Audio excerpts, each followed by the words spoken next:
¿Qué tal? ¿Cómo están? Sean bienvenidos, bienvenidas a su programa Creciendo en la Gracia. Te saluda tu amiga y servidora Rocío Castañeda y ya estamos aquí a través del Hogar de la Fe y la Esperanza, Buenas Nuevas. Y quiero dar la bienvenida a todos aquellos que están en el área metro de Memphis, Arkansas, Mississippi, Boston, Albuquerque, Nuevo México y Las Carolinas. A todos los que están en el video en vivo a través de la plataforma Facebook, aquellos que nos siguen a través del canal de YouTube de Calvary Compañerismo Cristiano, gracias, muchas gracias a todos y cada uno de ustedes. Si tú te perdiste alguno de los programas anteriores, busca los enlaces en estas dos plataformas, en Facebook o en el canal de YouTube de Calvary Compañerismo Cristiano. Y bueno, pues también quiero dar gracias a nuestros sponsors. Recuerda, Omega Insurance está en dos locaciones, 673 de Avon Road, 1285 de Getwell Road. Si de seguro se trata, Omega Insurance no son los únicos, pero ellos hacen la diferencia. Búscalos por favor también en las redes sociales. Llama ahora para una cotización totalmente gratuita al 901-313-0053. Y bueno, pues a nuestra amada iglesia Calvary Compañerismo Cristiano, gracias por las oraciones, las aportaciones y su compromiso con la verdad que está en la palabra de Dios y en Jesucristo. Y es ahí donde en este tiempo, por la siguiente hora, vamos a venir con un corazón sencillo. Queremos venir a la Escritura con ojos frescos. Estamos hablando de la importancia de la resurrección. Y para entender la importancia de la resurrección, necesitamos entender ¿a qué vino Cristo? ¿Qué hizo Jesucristo? Jesucristo vino hace más de 2000 años. ¿A qué? Vino a cumplir la promesa de Dios de Génesis capítulo 3. Él mandaría a un Salvador. ¿Qué hizo este Salvador? Bueno, pues vino y partió la historia en dos. Dijo ser el Hijo de Dios, tuvo el testimonio del Padre mismo diciendo, este es mi Hijo amado en el cual tengo complacencia. En aquel evento maravilloso en donde Juan el Bautista le bautiza a Jesús, ¿verdad? Viene Jesús al Jordán, está Juan bautizando y le dice, es necesario que esto lo hagas, ¿verdad? Para cumplir así con todo lo que se había profetizado. Recuerda, Jesús vino a cumplir cada una de las profecías del Antiguo Testamento, en donde daba testimonio de que Él era el Mesías esperado, de que Él era el Hijo de Dios. En este evento maravilloso está la Trinidad, ¿verdad? El Padre diciendo, este es mi Hijo amado, declarando, este es el Hijo de Dios. El Espíritu Santo en forma de paloma, ¿verdad? Viniendo sobre él, y ahí estaba el Hijo de Dios. Y después de esto estuvimos analizando en la edición anterior todas las veces que él dijo ser Dios mismo, ser el gran yo soy. Hablamos por lo menos de 8 veces en el Evangelio de Juan cuando él dijo, yo soy la puerta, yo soy el buen pastor, yo soy la resurrección y la vida, yo soy el pan de vida, yo soy la luz del mundo, yo soy el agua de vida. Entonces podemos confiar plenamente en que Jesús es el Hijo de Dios, Jesús es Dios mismo, que vino a cumplir lo que Dios había prometido en Génesis capítulo 3. Y bueno, pues vamos a seguir adelante viendo la importancia de qué hizo antes de ir a la cruz y la importancia de la resurrección. ¿Por qué es importante lo que hizo antes de ir a la cruz? Pues porque cumplió todas las profecías, ¿te acuerdas? Llamó a seguirle a pescadores, vamos a ver quiénes eran sus seguidores. Llamó a pescadores, a revolucionarios, Simón el Celote, a publicanos, Mateo, a prostitutas, entre ellas María de Magdala, ¿verdad? Gente pues de una reputación no muy aceptada por la sociedad, ¿verdad? Ya que él no vino a los sanos, sino a los enfermos. No vino a llamar a justos, sino a pecadores al arrepentimiento. Es ahí donde nosotros nos hallamos. Ahí nos hallamos. Nosotros estábamos en un tiempo sin Dios, sin Cristo en el mundo, y estábamos perdidos. Pero Él vino a llamarnos al arrepentimiento, declarando y modelando, ¿verdad?, la verdad, demandando que la verdad puesta en la palabra de Dios fuera ese quiebre en nuestras vidas. ¿Cuál es esa verdad? el arrepentimiento. Arrepiéntanse, porque el reino de los cielos se ha acercado. Él vino y trastornó la política, ¿verdad? El concepto de la religión establecida en su tiempo, la cual se había convertido en tradiciones vacías, una lucha de poder político. Los líderes políticos y religiosos de su tiempo le rechazaron al punto de conspirar contra él para callarlo, destruirlo y finalmente llevarlo a la cruz. Marcos capítulo 3, versículo 6 dice: salidos los fariseos, tomaron consejo con los herodianos contra él para destruirle. En Lucas 22 dice: y los principales sacerdotes y los escribas buscaban cómo matarle, porque temían al pueblo. Mis queridos hermanos, amigos, nos queda muy claro que independientemente de lo que equivocadamente ha hecho la religión y obreros fraudulentos y engañadores, Cristo, Dios mismo, el gran yo soy, pisó esta tierra hace poco más de 2000 años, trastornándola, invadiéndola, partiendo su historia en dos, y de aquí se desprenden varias preguntas. ¿Por qué el creador de todas las cosas se humilló al hacerse hombre? Ponerse al nivel de su creación. ¿Por qué siendo el Dios, el Rey, el Creador majestuoso de todo lo que visible, no hizo lo que cualquier líder político haría: subyugar, reclamar lo suyo e imponerse? ¿Por qué el gran yo soy viene a arreglar nuestra eternidad más que nuestra temporalidad? Y es ahí donde vamos a fijar hoy nuestros ojos. Él viene a arreglar nuestra eternidad más que la temporalidad de esta vida. Recuerda, no podemos seguir tratando a Jesucristo como un ídolo al cual venimos para que arregle nuestros asuntos, para que arregle las cosas de este mundo. Tenemos que venir a Él para pedirle que arregle nuestra eternidad. Vamos a un corte y ya volvemos con más de Creciendo en la Gracia. Ya estamos de regreso, gracias por quedarte. Estamos hablando de ¿a qué vino Jesucristo? ¿Por qué es importante la resurrección? Estos dos eventos son el fundamento de nuestra fe. Y hemos estado hablando de que Él dijo: yo soy, el gran yo soy. ¿Y a qué vino el gran yo soy? Él viene a arreglar nuestra eternidad más que nuestra temporalidad. Y eso es algo que nosotros tenemos que tener muy en claro. Muchas veces, por la ignorancia que hay en nuestro corazón en cuanto a las Escrituras, por la falta de lectura de la palabra de Dios, siempre corremos a Él en situaciones de enfermedad, en situaciones financieras, en situaciones familiares. Y no es que no debamos correr a Él, es que necesitamos entender que tenemos que correr a Él diariamente. Diariamente a través de nuestras lecturas. Sí necesitamos ser disciplinados en cuanto a la lectura de la palabra de Dios. ¿Por qué? Porque entonces ya no le vamos a tratar como un ídolo.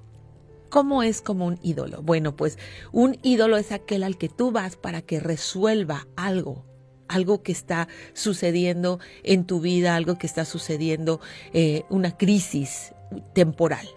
Cuando la crisis se resuelve, tú simplemente metes al ídolo en un cajón o volteas el cuadrito y sigues tu vida, y tú sigues siendo Dios, tú sigues manejando tus decisiones, tu corazón, tú vas guiando tu vida bajo tu propia prudencia.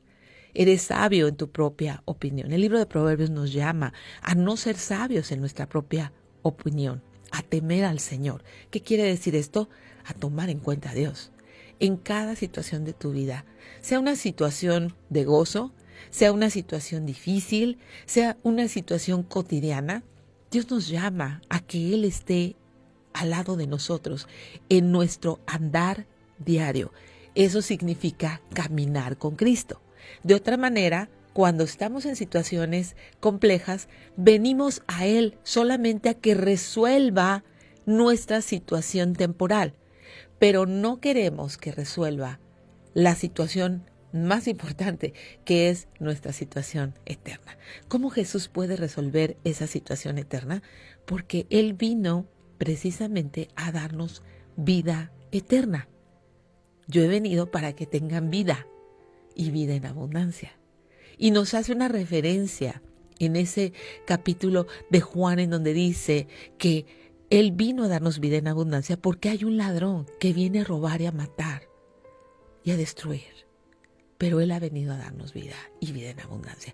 Y esa vida abundante no tiene que ver con prosperidad en esta vida, no tiene que ver con que no te enfermes, no tiene que ver con que todo el tiempo tengas dinero, tiene que ver con que tengas la seguridad de que cuando cierras los ojos a esta vida, vas a ir directamente a disfrutar de la presencia de Dios.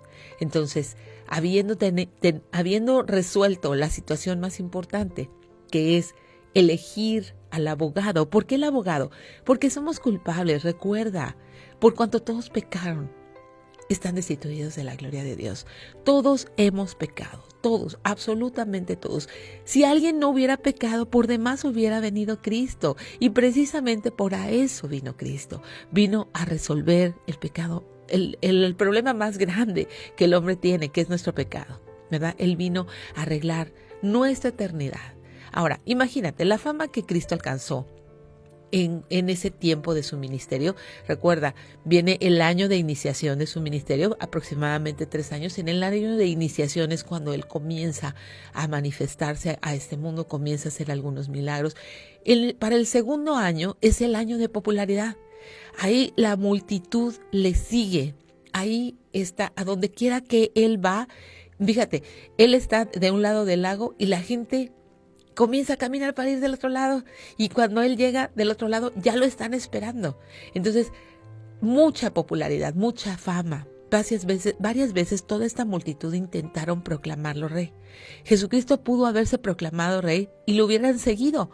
Pudo haber hecho lo que Él hubiera querido para tomar el poder político y religioso, pero hizo algo muy inusual e inesperado en el pináculo de su fama. En el pináculo de su fama, que fue en el segundo año de la popularidad, Él decidió abandonarlo todo e ir a la boca del lobo y ser ejecutado. Viene al año de la persecución, que fue el tercer año, que es cuando todos los líderes religiosos comienzan a perseguirlo, comienzan a tratar de encontrar algo para poderlo matar. Es donde vimos en el texto anterior cómo ellos ya habían acordado matarle. Ahora, podemos verlo de esta manera. Piensa en algún héroe de la historia que haya llegado a ser en extremo famoso. Por igual tendría super amigos, ¿o no? ¿Qué haría esa persona? ¿Se cuidaría? ¿Contrataría guardaespaldas? ¿Contrataría una agencia de inteligencia que lo protegiera? Muchas cosas, ¿verdad? Jamás iría con sus enemigos para que lo atraparan y lo mataran. Y eso fue justo lo que Jesucristo hizo. Entregarse a sus enemigos para ser humillado, maltratado, torturado de la manera más inhumana posible, siendo inocente, siendo perfecto. ¿Por qué hizo esto el Señor? ¿Por qué? Esa es una pregunta que siempre nos hacemos. ¿Por qué? ¿Por qué no hizo una tregua política, una estrategia para no quedar mal con los líderes de su nación, sino que al contrario los denunció? Porque el Señor no solo estaba atentando contra el sistema religioso de tradiciones de los escribas y fariseos, estaba atentando en contra de su poder político, de su economía, de su estatus social, de su estilo de vida, al redefinir el verdadero liderazgo y servicio. Mira lo que Cristo dijo en Lucas 20, 46 y 47. Guárdense de los escribas que gustan de andar con ropas largas, aman las salutaciones en las plazas, las primeras sillas en las sinagogas, los primeros asientos en las cenas, que devoran las casas de las viudas, por pretexto hacen largas oraciones. Estos recibirán mayor condenación. Atentó en contra de su economía al sacar a los cambistas del templo, los cuales llamó cueva de ladrones, porque ellos ya tenían una mafia en la cual robaban el dinero de la gente que con sinceridad iba a adorar a Dios. Si ibas a ofrecer un sacrificio desde muy lejos al templo de Jerusalén, solo podías usar dinero acuñado en el templo, para el cual ellos definían el tipo de cambio. O sea, de ahí tenían una ganancia. Solo podías usar animales certificados por ellos, los cuales salían mucho más caros que aquellos que tú llevabas. Y ellos decían, no, ese no lo puedes traer, lo tienes que comprar aquí. Y ellos eran prácticamente los concesionarios de estas cosas. Cristo los sacó a latigazos a todos ellos. Al principio y al final de su ministerio, la primera vez dijo casa de mercado en Juan 2:13. Dice, estaba cerca la Pascua de los judíos, subió Jesús a Jerusalén. Halló en el templo a los que vendían bueyes, ovejas y palomas, y a los cambistas ahí sentados. Haciendo un azote de cuerdas, echó fuera del templo a todos, y las ovejas y los bueyes esparció, las monedas de los cambistas, volcó las mesas, y dijo a los que vendían palomas, quiten de aquí esto, y no hagan de la casa de mi padre casa de mercado. ¿Te das cuenta? Por segunda vez, fíjate, por segunda vez viene y dijo cueva de ladrones. Esto está en Marcos 11. Vinieron pues a Jerusalén entrando en el templo y comenzó a echar fuera a los que vendían y compraban en el templo y volcó las mesas de los cambistas y las sillas de los que vendían palomas. Y no consentía que nadie atravesase el templo llevando utensilio alguno. Y les enseñaba diciendo, ¿no está escrito?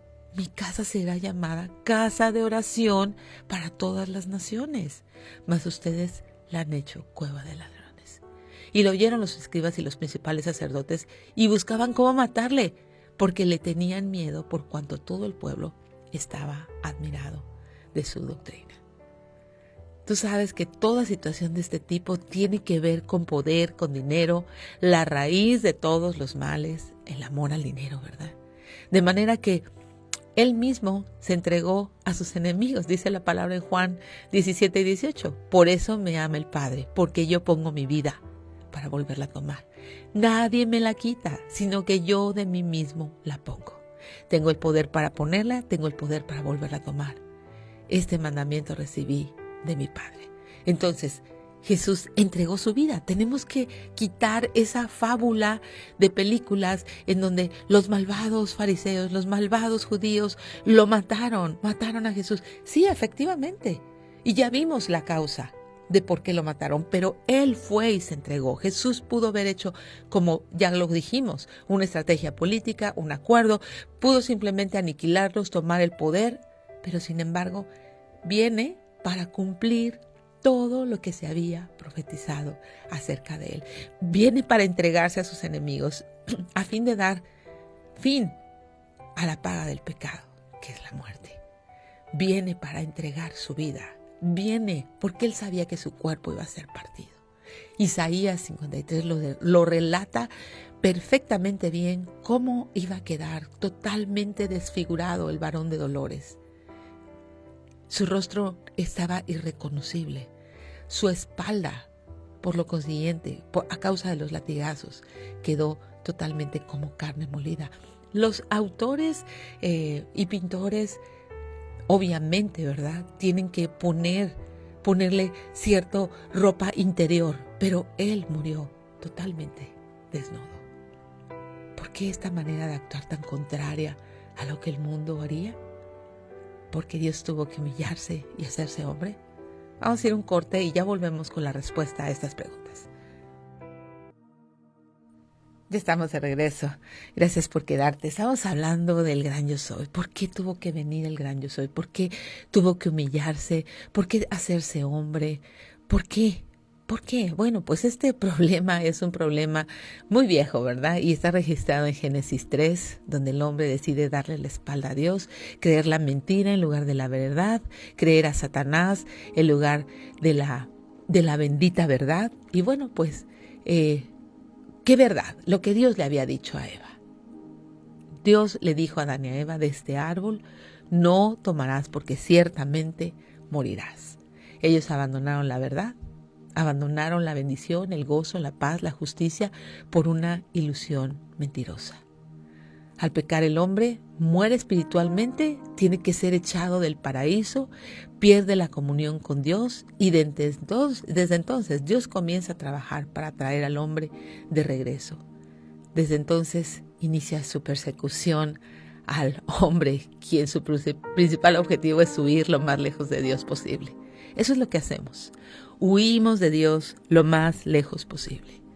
¿Y qué pasa cuando hacemos esto? Bueno, pues ¿por qué hacemos esto? Básicamente lo hacemos porque estamos huyendo de Él hacia nuestra vida, pensando que nosotros tenemos la manera de vivir nuestra propia vida, pensando que en nuestro caso va a ser diferente, huimos de él lo más lejos posible.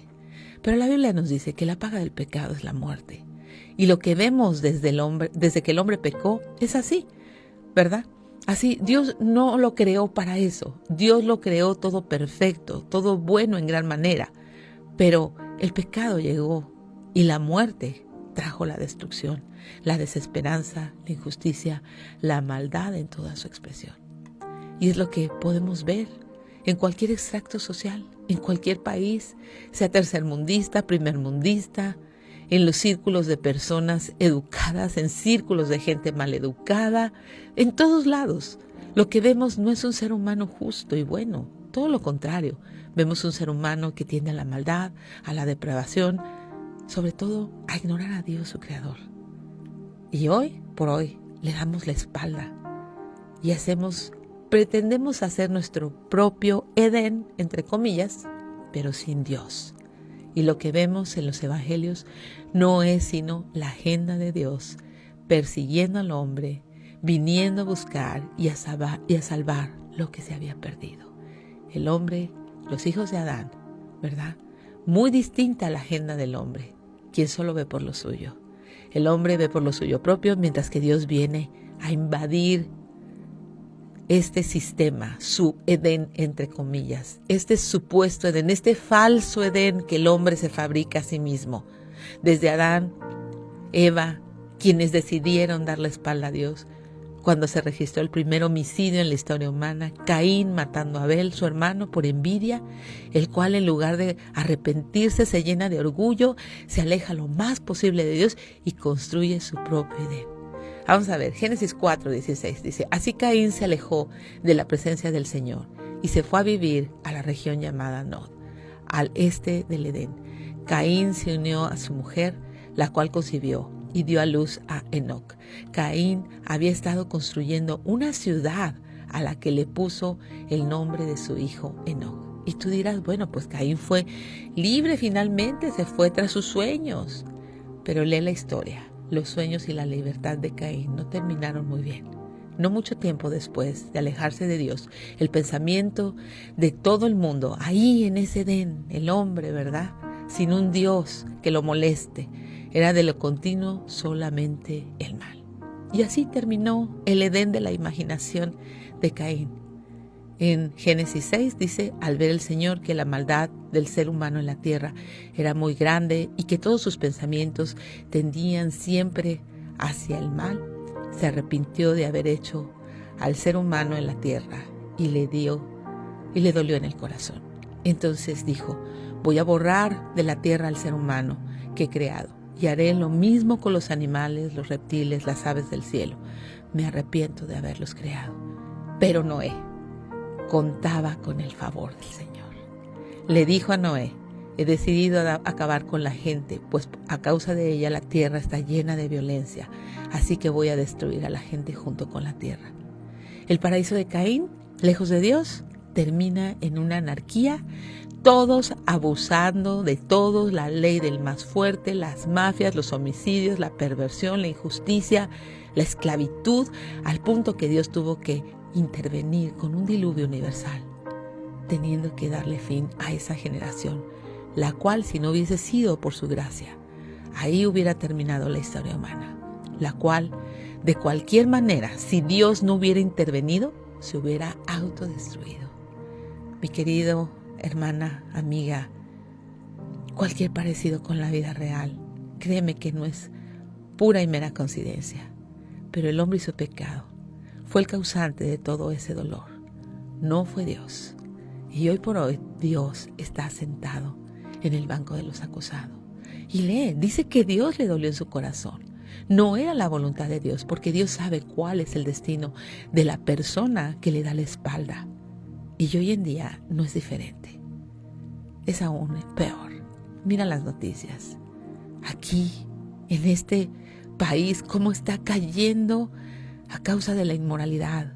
Cómo hoy por hoy se están levantando estas banderas de inmoralidad, estas banderas en donde ya en la escuela no se enseña matemáticas, no se enseña ciencias, no se enseña biología, se enseña perversión, se enseña inmoralidad. Se levanta toda una ideología en cuanto al género, una falsa ideología en cuanto a toda esta teoría crítica de la raza. Se levanta la mentira de ser libres para matar a los más indefensos. Hoy por hoy vemos una incongruencia tremenda, gente defendiendo a los perritos, a los gatos, a las tortugas, pero matando a los más indefensos. Es tan incongruente todas esas cosas. ¿Por qué? Porque todas estas personas piensan que son más justas que Dios. Todas estas personas están haciendo culpable a Dios de su propio pecado, ¿verdad? Vemos toda esta anarquía de estas bandas que secuestran, ¿verdad? Que mutilan a las personas. Podemos ver la esclavitud, ¿verdad? De millones de mujeres, niños, niñas que son explotados sexualmente, tratados literalmente como esclavos, niños, jóvenes perdidos en las drogas, en todo tipo de desenfreno, desde los senados aprobando el uso de drogas en el nombre de los derechos, todo tipo de desenfreno, capaces de tomar una pistola, matar a sus padres, a sus hermanos, a sus compañeros de escuela, de entrar a lugares públicos y disparar con una metralleta solo por diversión. Mujeres capaces de abrir el vientre de otra mujer para sacar a su hijo y matarlo. Niños tomando la pistola de sus padres para matar a sus propios padres porque no les dieron lo que ellos querían. Millones de bebés no nacidos son asesinados cada año en este país. La cifra es muchísimo mayor a la del Holocausto de los judíos. Todo este asunto de el matrimonio con del mismo género, todo esto conlleva ¿a qué? ¿Sabes hacia dónde va esto? Al igual que llegó el tiempo del diluvio, el tiempo de Caín. Todas estas personas que al igual que Caín han forjado su propio Edén, tienen un fin, va a tener un fin. Lucas 17 nos dice este fin. Lucas 17, 26 al 30, cuando el Hijo del Hombre regrese, será como en los días de Noé. En esos días la gente disfrutaba de banquetes, fiestas, casamientos, hasta el momento en que Noé entró en el barco. Llegó el diluvio, destruyó a todos. Y el mundo será como en los días de Lot, cuando las personas se ocupaban de sus quehaceres diarios, comían, bebían, vendían, cultivaban, edificaban, hasta la mañana en que Lot salió de Sodoma. Entonces llovió del cielo fuego y azufre ardiente y destruyó a todos. Sí, será todo como siempre, hasta el día que se manifieste el Hijo del Hombre. Vamos a un corte y ya volvemos con más de Creciendo en la Gracia. Ya estamos de regreso, gracias por quedarte. Estamos hablando de este falso Edén tras el cual Caín se fue después de asesinar a su hermano. ¿Cómo termina? Termina en anarquía, termina en violencia, termina en toda maldad, al punto en que Dios tiene que deshacer todo lo que Él había creado. Tiene que crear este diluvio, pero Noé halló gracia delante de Dios. Y solamente 8 personas. No fue que Dios eligió 8 personas. Dios invitó a todo ese mundo, a todos esos seguidores de Caín que estaban buscando y construyendo su propio Edén, a que entraran. Había suficiente espacio para todos. Pero sin embargo, ¿qué hicieron? Decidieron no entrar. Decidieron seguir en ese falso Edén. En ese falso Edén, en donde hay sufrimiento, en donde hay dolor, en donde hay adicciones, en donde hay anarquía. Y todo ese mal no fue culpa de Dios, como Satanás quiere hacernos pensar. Todo el mal que ves hoy, esos pequeños niños sentenciados por el cáncer, por la leucemia, personas, padres, madres sufriendo, no es culpa de Dios. Es culpa del hombre y de su pecado que le ha llevado a este extremo. Y si te preguntas, ¿dónde está Dios? Está esperando pacientemente. ¿Por qué? Porque sí va a intervenir. Y así como la generación de Caín fue destruida, lo mismo será para todos aquellos que no obedecieron a Dios. Él va a intervenir, pero no con no la manera del hombre. Va a intervenir no con aquellas bandas, no con aquellos secuestradores, no con aquellos violadores. Va a comenzar contigo y conmigo. Y desde luego que no los va a dejar impunes, ¿verdad? Así es de que ojalá tú y yo estemos listas y preparadas. El Señor sabe, ¿verdad?, que viene. Y el hombre está bajo su pecado. Y muchos están construyendo su propio Edén, lejos de Dios. Pero, tristemente, todos los que están construyendo su propio Edén a su manera, pretendiendo relacionarse con Dios a su manera. Si tú eres de los que dicen, yo me relaciono con Dios a mi manera, yo leo en mi casa la Biblia, yo oro a Dios, no te engañes. Estás construyendo como Caín tu propio Edén. Porque Dios ha dejado establecida la manera en que debemos relacionarnos con Él. Y sí, es a través de la lectura de la palabra, sí, es a través de la oración, pero es en su iglesia. ¿Por qué? Porque la iglesia es su cuerpo. Y tú dirás, es que la iglesia tiene muchas fallas, es que líderes mentirosos, falsos maestros. Busca una iglesia en donde se predique la palabra de Dios. Sí hay. Hay gente que ama, hay pastores que aman al Señor y hay gente que ama al Señor. Son la minoría. ¿Por qué? Porque muchos buscan a Dios como un ídolo. Vuelvo a reiterar. Vas por un milagro. Vas por tu necesidad. Vas por tu enfermedad. Y una vez que eso se resuelve, das media vuelta y sigues construyendo tu falso Edén como Caín. Pero Jesucristo vino a deshacer las obras del diablo. Vino a ponchar esa ilusión del falso Edén y te muestra la verdad. Hoy por hoy la sabiduría grita en las calles. Hoy por hoy hay gente predicando el evangelio. Hoy por hoy hay gente diciéndote que te arrepientas. Y muchas veces, ¿sabes por qué te justificas diciendo yo leo la Biblia en mi casa, yo oro? Porque no quieres dar cuentas. Porque no quieres realmente que la gente sepa cuál es el pecado al cual tú estás abrazada. Pero ¿qué importa que la gente lo sepa? Dios lo sabe. Jesucristo sabe que ese pecado que tú estás abrazando, ese ídolo, pornografía, ese ídolo, adicciones, ese ídolo, bebida, ese ídolo que tienes, dinero, trabajo, hijos, es lo que te detiene de reunirte en el cuerpo de Cristo a fin de que rindas cuentas. En el cuerpo de Cristo no somos perfectos, somos un hospital, estamos en ese proceso del que comenzó la buena obra, la va a terminar. Todos tenemos estas banderas en proceso de construcción alrededor de nosotros hasta que Jesucristo regrese. Pero Dios lo diseñó así, es dentro del cuerpo de Cristo, en donde nos perdonamos, en donde podemos ejercitar mansedumbre, en donde podemos aprender humildad, en donde podemos aprender a llevar los vituperios de Cristo. Es dentro de su cuerpo. No te engañes.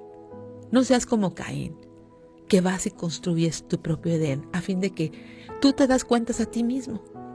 Y eso es muy fácil porque ahí nadie te ve, nadie ve tu respuesta, nadie ve tu falta de dominio propio, nadie ve tu fidelidad o tu infidelidad.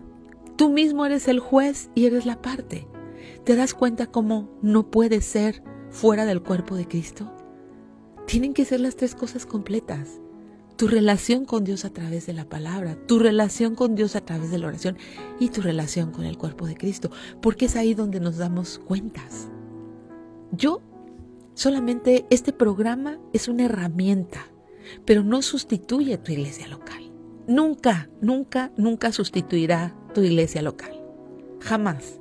Es una herramienta que te ayuda a crecer, es una herramienta que te alienta a venir a las Escrituras, es una herramienta que te alienta a tener claridad a diferentes situaciones en la vida. Yo no te puedo discipular desde aquí, detrás de una pantalla o detrás del radio de tu carro. Desde luego que no.